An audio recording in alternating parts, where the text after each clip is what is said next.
आपके संत भक्त दास दासियों की उपस्थिति में प्रभु आपके चरणों तले लाते हैं। और जो वचन पढ़ा गया है प्रभु, सचमुच में आप आशीषित करिए, अनुग्रहित करिए। और हमारे प्रकाश सर जो अभी वचन से कुछ बोलेंगे प्रभु, उन्हें भी बल शक्ति दे, सामर्थ्य दे, बुद्धि ज्ञान दे प्रभु।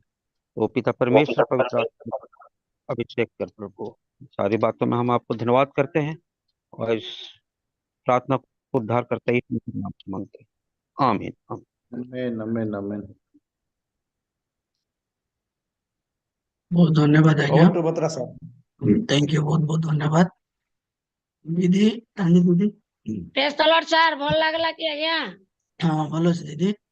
ପିଲାମାନେ କୁହନ୍ତୁ ଗୋଟେ ପଦ ଗୀତ ଗାଆନ୍ତୁ, ଗୋଟେ ପଦ।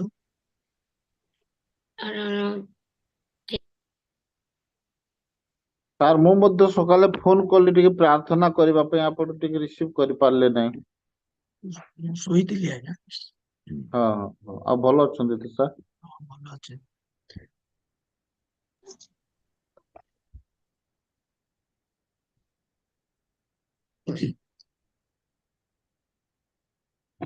କୁଆଡେ ଗଲେ କି ଦିଦି ଅଛନ୍ତି? ओके सर, ओके, गीत तो बरौछु सर। ହଁ, ଗୋଟେ ପଦ। हाँ, गोटे पद गाइदेवी।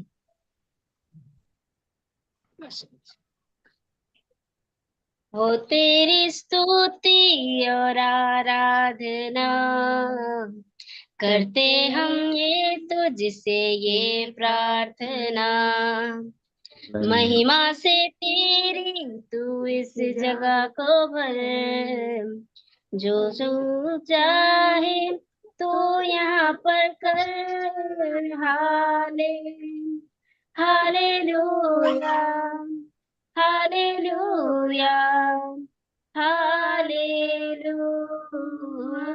हाले hallelujah hallelujah hallelujah.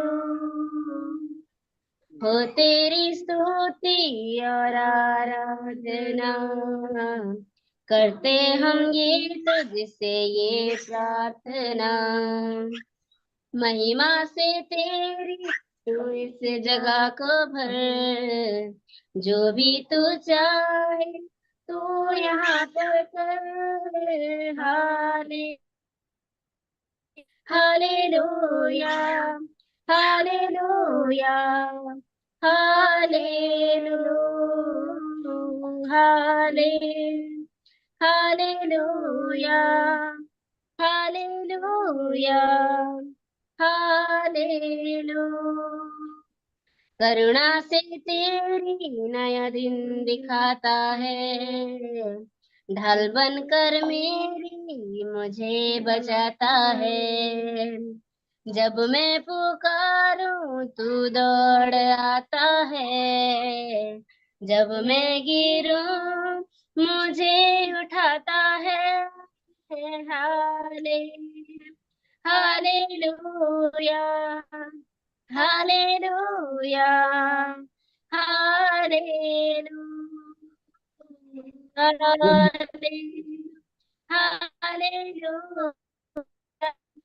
Hallelujah hallelujah. सारे जहां में तुझ सा कोई नहीं, तुझको छोड़ कोई प्रभु है ही नहीं। घुटने में टेकूं बस तेरे सामने, तू है मेरा प्रभु, तू मेरा पिता। हाले hallelujah hallelujah hallelujah hallelujah hallelujah hallelujah. आमीन। Praise the Lord. बहुत धन्यवाद ଦିଦି ଆଉ ଝିଅ ମାନେ। ପ୍ରଭୁ ଆଶୀର୍ବାଦ କରନ୍ତୁ ପ୍ରଚୁର ରୂପେ। ଆଜିର ଅଳ୍ପ ସମୟ ଧ୍ୟାନ ପାଇଁ ଆମେ ଈଶ୍ୱରଙ୍କ ବାକ୍ୟରୁ ଦେଖିବା ପ୍ରଥମ ତେସଲୋନିକୀୟ 5 ଅଧ୍ୟାୟ 16, 17, 18 ପଦ। କେହି ଜଣେ ପଢି ଦିଅନ୍ତୁ। ପ୍ରଥମ ତେସଲୋନିକୀୟ 5 ଅଧ୍ୟାୟ 16 ପଦ, 17 ପଦ, 18।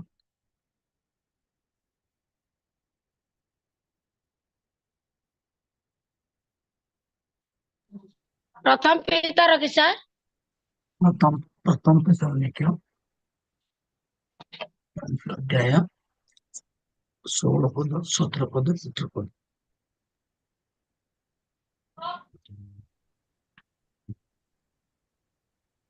पाइले प्रथम तेसलोनिके 5 अध्याय 16 पद 17 पद 18 पद ସର୍ବଦା ସର୍ବଦା ଆନନ୍ଦ ଆନନ୍ଦ କର, ନିରନ୍ତର ପ୍ରାର୍ଥନା କର, ସବୁ ଅବସ୍ଥାରେ ଧନ୍ୟବାଦ ଦିଅ, କାରଣ ତୁମମାନଙ୍କ ବିଷୟରେ ଖ୍ରୀଷ୍ଟ ଯୀଶୁଙ୍କ ଠାରେ ଏହା ଈଶ୍ୱରଙ୍କ ଅଭିମତ। Praise the Lord. प्रभु गौरव पांतु प्रेरित पावलंकर लेखा समस्त चिठाओं मध्य ये तेसलोनिके पुस्तक एक स्वतंत्र पुस्तक अटे। से अनेक गुड़ाए विषय लिखिछन्ति एठी आउ तांकर लेखारे से मनुष्य कि प्रकार बंचिबो, ईश्वर प्रिय हबो, ईश्वर निकटवर्ती हबो, से सब कथा से लेखन्ति। विशेष कर प्रेरित पावलंकर लेखारे आमे देखुछु जे से पूर्व विषय कम लेखन्ति, आगो को आसवा विषय बहुत लेखन्ति। तेबे आगो को महाभयंकर दिन आसुची, आगो को ख्रीष्टंकर आगमन आसुची, आगो को अनेक परिवर्तन विषय सब आसुची, टेक्नोलोजी परिवर्तन होची, मनुष्य चिंताधारा परिवर्तन होची, सेति पाई मनुष्य कौन करबा को पड़िबो ताको से लेखन्ति। विशेष कर तेसलोनिके पुस्तक 5 अध्याय 16 पद 17 पद 18 पद तीन कथा आम देखु। प्रथम कथा हूँ सर्वदा आनंद कर, द्वितीय कथा हूँ निरंतर प्रार्थना कर, तृतीय कथा हूँ सबु अवस्था धन्यवाद दिए। आनंद कर, आनंद समस्त मिले ना, आनंद समस्त को मिले ना। जड़े व्यक्ति तार आनंद तार धन द्वारा पाए ना, तार संपत्ति द्वारा पाए ना, तार पदवी द्वारा पाए ना, तार आश्चर्य द्वारा पाए ना। अनेक धनी लोक अच्छन्ति किंतु रात्रि सोई पारंती ना। अनेक बड़ पदवी लोक अच्छन्ति से मुंड टेंशन आनंद ईश्वर मिले। अनेक लोक गरीब हो पारंती किंतु रात्रि आराम से सोईबे। आनंद चिंता ना से पाखे। मु अनेक लोक को देखे जो माने दिन मजुरिया से माने आराम से खाइबे, आराम से सोईबे, आराम से उठबे। ईश्वर मनुष्य को तैयारी करी ता जीवन रे आनंद देले। ये आनंद को आमे उपभोग करि पारुना। आनंद को उपभोग करिबा पाई हेले आमन को ईश्वर ऊपर निर्भर रखिबा पड़िबो। आनंद बंचिबा पाई एक औषध अटे। आनंद कार्य करिबा पाई उत्तम चिंताधारा अटे। अनेक लोक आनंद खोजंती, खुशी रहिबा को चेष्टा करती किंतु रही पारंती नहीं। इट इज ए चॉइस, एटा को मनोनयन विषय। आपण चाहिले आनंद रही पारबे, आपण चाहिले दुख रे रही पारबे। यदि आनंद रहिबा को इच्छा करती केते समस्या आसिले मध्य मन को दृढ़ करके रखे। यदि आनंद रे रहिबा को इच्छा करती केते दुख आसिले मध्य ईश्वर निकट निर्भर रखे। प्रेरित पावलंकर अनेक पद मध्यरु आनंद होची गोटे फेवराइट पद, जो पद को सी बारंबार अनेक स्थान रे व्यवहार कर। आनंद केवल सुख पाई नुहे, आनंद दुख पाई भी से व्यवहार करते। आनंद केवल गोटे सीजन पाई सबु सीजन पाई से व्यवहार करते। तेबे दुख समय मध्य आमे आनंद करने आवश्यकता अटे। ପ୍ରେରିତ ପୌଲ ରୋମିଓ ଜେଲରେ ଥିଲେ ସେତେବେଳେ ଫିଲିପିଓ ମଣ୍ଡଳୀ ନିକଟକୁ ଲେଖୁଛନ୍ତି। ଫିଲିପିଓ 4:4 ଲେଖାଯାଏ, ସେ କହନ୍ତି ଆନନ୍ଦ କର, ସର୍ବଦା ଆନନ୍ଦ କର। ସେ ଜେଲରେ ଅଛନ୍ତି କିନ୍ତୁ ସେ ଲେଖନ୍ତି ଆନନ୍ଦ କର। କୌଣସି ଲୋକ ଜେଲରେ ଥାଇ କେବେ ଆନନ୍ଦ କରିପାରେ କି? କୌଣସି ଲୋକ ଜେଲରେ ଥାଇ କେବେ ସୁଖ ଅନୁଭବ କରିପାରେ କି? କିନ୍ତୁ ପ୍ରେରିତ ପୌଲ କହୁଛନ୍ତି ମୁଁ ଯାହାଙ୍କୁ ପାଇଛି ତାଙ୍କ ପାଇଁ ଦୁଃଖ ଭୋଗ କରୁଛି, ତାଙ୍କ ପାଇଁ ଜେଲ ମତେ ଅଣାଯାଇଛି, ତାଙ୍କ ପାଇଁ ମୁଁ ଏ ତାଡ଼ନା ଶୋଉଛି, ସେଥିପାଇଁ ମୁଁ ଆନନ୍ଦିତ କରେ। ଲୋକ ମତେ ଭୁଲ ବୁଝିପାରନ୍ତି କିନ୍ତୁ ମୋର ଦୁଃଖରେ ମୁଁ ସର୍ବଦା ଆନନ୍ଦ। ପ୍ରିୟ ପ୍ରଭୁଙ୍କର ଲୋକମାନେ, ଆନନ୍ଦ କେବଳ ଈଶ୍ୱର ଦିଅନ୍ତି। ଈଶ୍ୱରଙ୍କ ଉପରେ ଯେତେବେଳେ ଆମେ ନିର୍ଭର ରଖୁ ସେତେବେଳେ ସେ ଆମକୁ ଆନନ୍ଦ ଦିଅନ୍ତି। କେହି ଜଣେ ପଢିଦେବେ ପ୍ରେରିତ ପୁସ୍ତକ 16:25 ଦୟାକରି କାଢିକି ପଢନ୍ତୁ।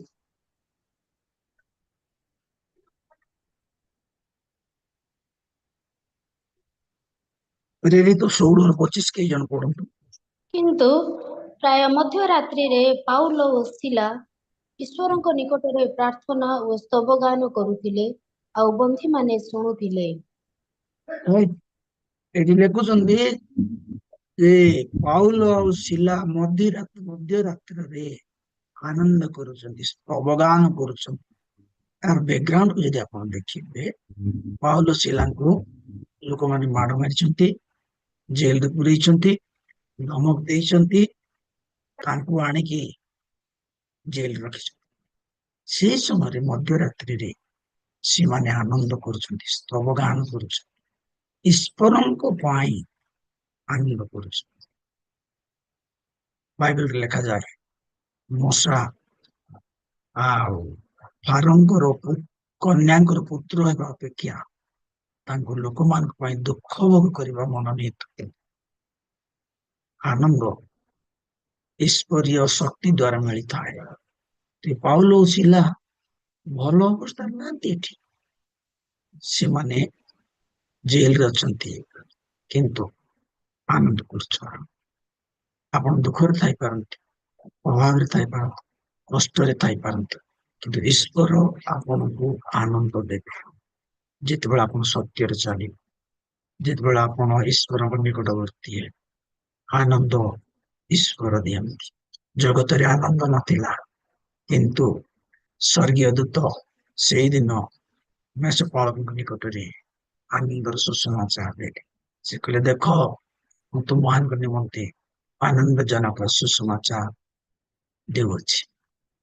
ବେଥଲେହେମ ନଗରରେ ବାଳକ ଜନ୍ମିଅଛି, ଯିଏ ପରମେଶ୍ୱରଙ୍କ ପୁତ୍ର ଜନ୍ମିଅଛନ୍ତି। ଜଗତ ପାଇଁ ଆନନ୍ଦର ଦିନ ଥିଲା ସେଦିନ। ଦ୍ୱିତୀୟ ଆନନ୍ଦ ଯୋଉଦିନ ଯୀଶୁ ଖ୍ରୀଷ୍ଟ ଉଠିଲେ, ମୃତ୍ୟୁବରଣ କଲେ, ସେ 2 ଦିନର ଆନନ୍ଦର ଦିନ ଥିଲା। ଆମମାନଙ୍କର ସମସ୍ତ ପାପ କ୍ରୁଶରେ ଜରେଇଲେ, এই ପୃଥିବୀରେ ତାଙ୍କ ରକ୍ତ ପଡିଲା, ଆମେ ପବିତ୍ର ହେଲୁ, ଆମେ ଶୁଚି ହେଲୁ, ଆମକୁ ମୃତ୍ୟୁର ଆନନ୍ଦ ଦେଲେ। ଯୋଉଦିନ ପୁନରୁତ୍ଥିତ ହେଲେ ଆମ ପାଇଁ ଅନନ୍ତ ଜୀବନକୁ ଆଣିଦେଲେ, ତାହା ଥିଲା ଆନନ୍ଦ। ପରମେଶ୍ୱର ଆନନ୍ଦ ଦିଅନ୍ତି, ପରମେଶ୍ୱର ସୁଖ ଦିଅନ୍ତି, ଆଶୀର୍ବାଦ ଦିଅନ୍ତି ଯୋଉମାନେ ତାଙ୍କ ଉପରେ ନିର୍ଭର ରଖନ୍ତି। ଏ ଜଗତ ତାଙ୍କ ଆନନ୍ଦକୁ ବୁଝିପାରେ ନାହିଁ, କିନ୍ତୁ ଈଶ୍ୱରଙ୍କର ଲୋକମାନେ ଜାଣିବା ଆବଶ୍ୟକ ମୁଁ ଗରିବ ହେଲେ ବି, ଅଭାବୀ ହେଲେ ମଧ୍ୟ, ରୋଗୀ ହେଲେ ବି, ମୁଁ କଷ୍ଟ ପାଇଲେ ବି ଆନନ୍ଦ କରିବା। ଈଶ୍ୱରଙ୍କ ଦୃଷ୍ଟିରେ ମୁଁ ମହାନ ଅଟେ, ସେ ମତେ ତାଙ୍କ ନିଜ ଆନନ୍ଦ ଦେଇଛି। ଆନନ୍ଦ ଈଶ୍ୱରଙ୍କ ଠାରୁ ମିଳେ। ଯାକବ ପୁସ୍ତକ 5:13 କେହି ଜଣ ପଢି ଦିଅନ୍ତୁ। ପ୍ରେରିତ ପୁସ୍ତକ 5:41 ଆଉ ଜଣେ କାଢିଥାଅ। ଆନନ୍ଦ ସେମାନେ ସ୍ତବଗାନ କରୁଥିଲେ, ଏବେ ସ୍ତବଗାନ କରୁଥିଲେ, ଆନନ୍ଦ କରିବା ଲୋକ ଗୀତ ଗାଇବେ ବୋଲି ଲେଖା ହେଇଛି। କାଢନ୍ତୁ କେହି ଜଣେ ଯାକବ 5:13। ଯାକବର 5:13 ତୁମମାନଙ୍କର ମଧ୍ୟରେ କଣ କେହି ଦୁଃଖ ଭୋଗ କରୁଅଛି, ସେ ପ୍ରାର୍ଥନା କରୁ। କେହି କଣ ଆନନ୍ଦିତ ଅଟେ, ସେ ଗୀତ ଗାନ କରୁ। ଆନନ୍ଦିତ ଲୋକ ଗୀତ ଗାନ କରନ୍ତି। କେତେ କେତେ ଲୋକ ଖୁସିରେ ବାଥରୁମ ଭିତରେ ବି ଗୀତ ଗାନ କର, ଆନନ୍ଦ ମଜା ନିଅ, ଆନନ୍ଦ ଈଶ୍ୱର ଦାନ। ତେବେ ଯିଏକି ଆନନ୍ଦ କରେ ସେ ଗୀତ ଗାନ କରୁ ବୋଲି ଲେଖା। ଆଦ୍ୟ ମଣ୍ଡଳୀ ଆନନ୍ଦ କରୁଥିଲେ। କାହିଁକି ଆନନ୍ଦ କରୁଥିଲେ? ସୁସମାଚାର ପାଇଁ ଦୁଃଖ କରୁଥିଲେ, କଷ୍ଟ ଦିଆଗଲା, ତାଙ୍କୁ ଦଣ୍ଡ ଦିଆଗଲା, ତଥାପି ସେମାନେ ଆନନ୍ଦ କରୁଥିଲେ। ପ୍ରେରିତ ପୁସ୍ତକ 5 ଅଧ୍ୟାୟର 41 ପଦରେ ଲେଖାଯାଏ। ପଢିବା। ସେଥିରେ ସେମାନେ ଯେ ସେହି ନାମ ସକାଶେ ଅପମାନ ଭୋଗିବାକୁ ଯୋଗ୍ୟ ବୋଲି ଗଣିତ ହୋଇଥିଲେ, ସେଥି ନିମନ୍ତେ ସେମାନେ ଆନନ୍ଦ କରୁ କରୁ ମହାସଭାରୁ ବାହାରି ଗଲେ। ସେମାନଙ୍କୁ ଦୁଃଖ ଆସିଲା, ତଥାପି ସେମାନେ ଆନନ୍ଦ କଲେ। ପ୍ରଭୁଙ୍କ ନାମ କହିବାକୁ ମନା କରାଗଲା, ସେମାନେ ଭୟ କଲେ ନାହିଁ, ଆନନ୍ଦ।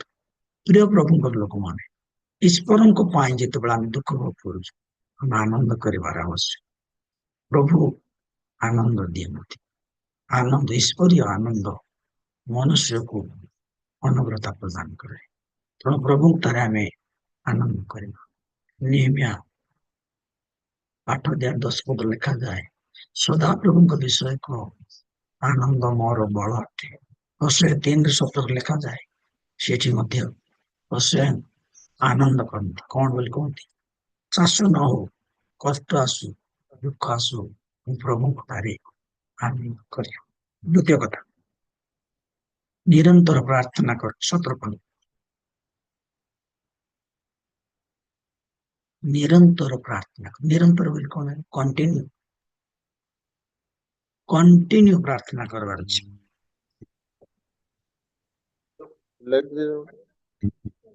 କଣ୍ଟିନ୍ୟୁ ପ୍ରାର୍ଥନା କରିବାର ଅଛି। ବିଭିନ୍ନ ସମୟରେ ଆମେ ପ୍ରାର୍ଥନା କରିବାର ଭୁଲି ଯାଉ। କଣ୍ଟିନ୍ୟୁ ପ୍ରାର୍ଥନା କରିଲେ ଆମେ ଯୁଆଡେ ଯାଉ ଈଶ୍ୱରୀୟ ମନୋଭାବ ନେଇକି ଆମେ ଯିବା, ପ୍ରାର୍ଥନା କରିବା। ସବୁ ଅବସ୍ଥାରେ ଦୁଃଖ, କଷ୍ଟ, ଅଭାବ, ଅନାଟନରେ ଆମେ ପ୍ରାର୍ଥନା କରିବା।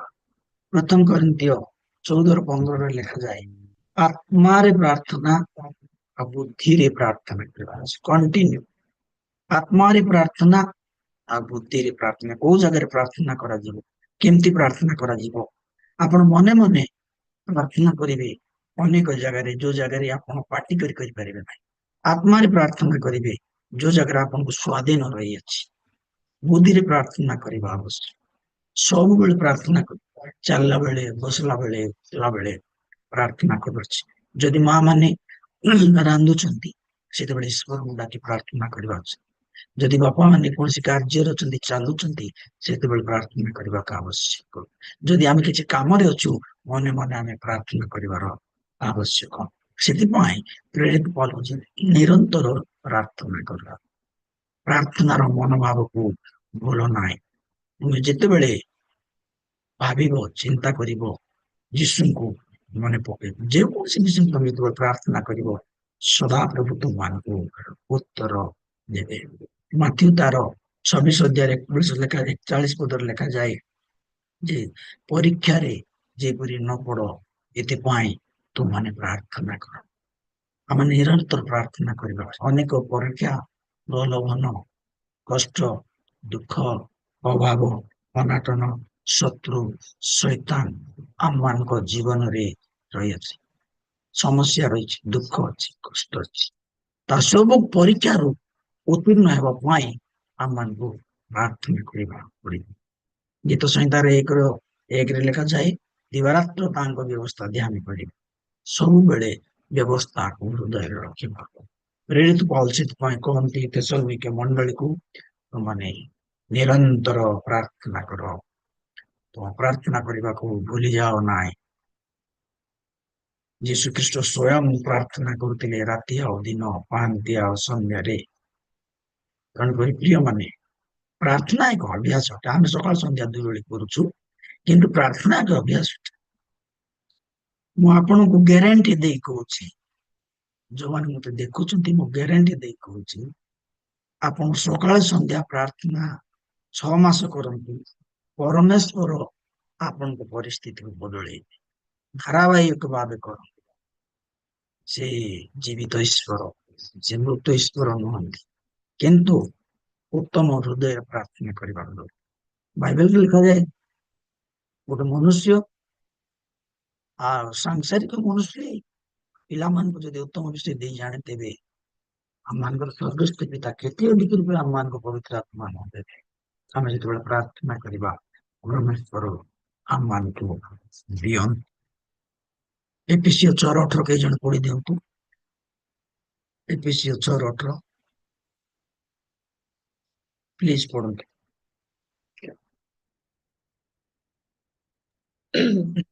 ସର୍ବ ପ୍ରକାର ପ୍ରାର୍ଥନା ଓ ନିବେଦନରେ ସର୍ବଦା ଆତ୍ମାଙ୍କ ସାହାଯ୍ୟରେ ପ୍ରାର୍ଥନା କର। ପୁଣି ସମସ୍ତ ସାଧୁଙ୍କ ନିମନ୍ତେ ଏକାନ୍ତ ଉଦ୍ୟମ ଓ ନିବେଦନ କରିବାରେ ଜାଗି ରହି ପ୍ରାର୍ଥନା କର। ତା କାଢିକି ରଖିଥାନ୍ତୁ ତାକୁ ମୁଁ ଫାଷ୍ଟ ପଢୁ। ସର୍ବ ପ୍ରକାର ପ୍ରାର୍ଥନାରେ ସର୍ବ ପ୍ରକାର ପ୍ରାର୍ଥନା ଓ ନିବେଦନରେ ସର୍ବଦା ଆତ୍ମାଙ୍କ ସାହାଯ୍ୟରେ ପ୍ରାର୍ଥନା କର।